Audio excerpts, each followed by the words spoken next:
bijaksana, guru-guru, rakan-rakan dan para hadirin sekalian. Saya Muhammad Asyir Putra Hamzah Reza Hasmadi akan menyampaikan sebuah cerita yang bertajuk Nabi Nuh Rasulul Azmi yang pertama. Kawan-kawan, marilah dengarkan cerita saya dan kita hayati bersama. Kawan-kawan, kenal tak siapakah Nabi Nuh? Nabi Nuh alaihi salam telah dilahirkan selepas wafatnya Nabi Adam dalam tempoh 126 tahun. Baginda telah berkahwin dengan seorang perempuan yang dikurniakan 4 orang lelaki. Kisah Nabi Nuh sangat terkenal di kalangan kita semua. Ada yang mengenalinya sebagai pembuat bahtera yang paling besar dan zaman terjadinya banjir besar. Nama Nabi Nuh telah disebut sebanyak 40 kali di dalam Al-Quran.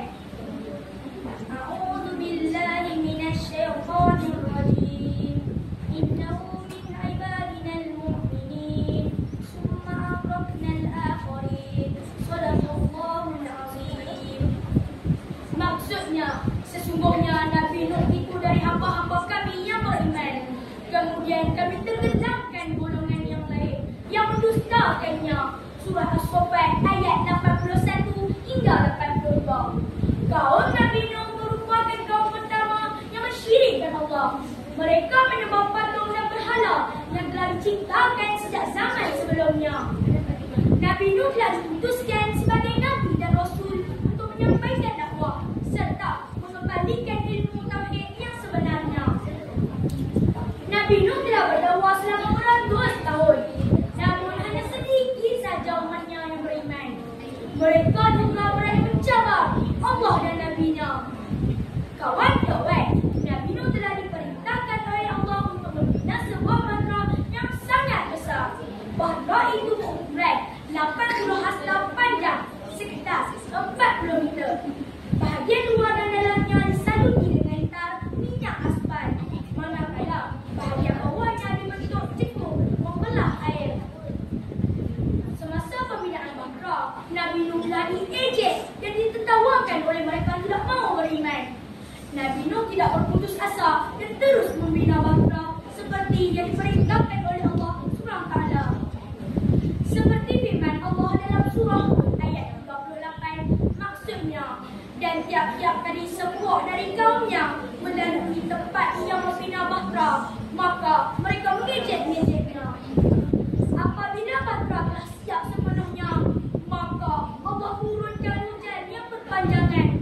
Nabi Nuh dan pengikutnya menaiki bahtera dan berlayar sehingga hujan berhenti dan badai surut. Hanya 83 orang sahaja terselamat di atas bahtera, kecuali isteri dan seorang lagi anak lakinya.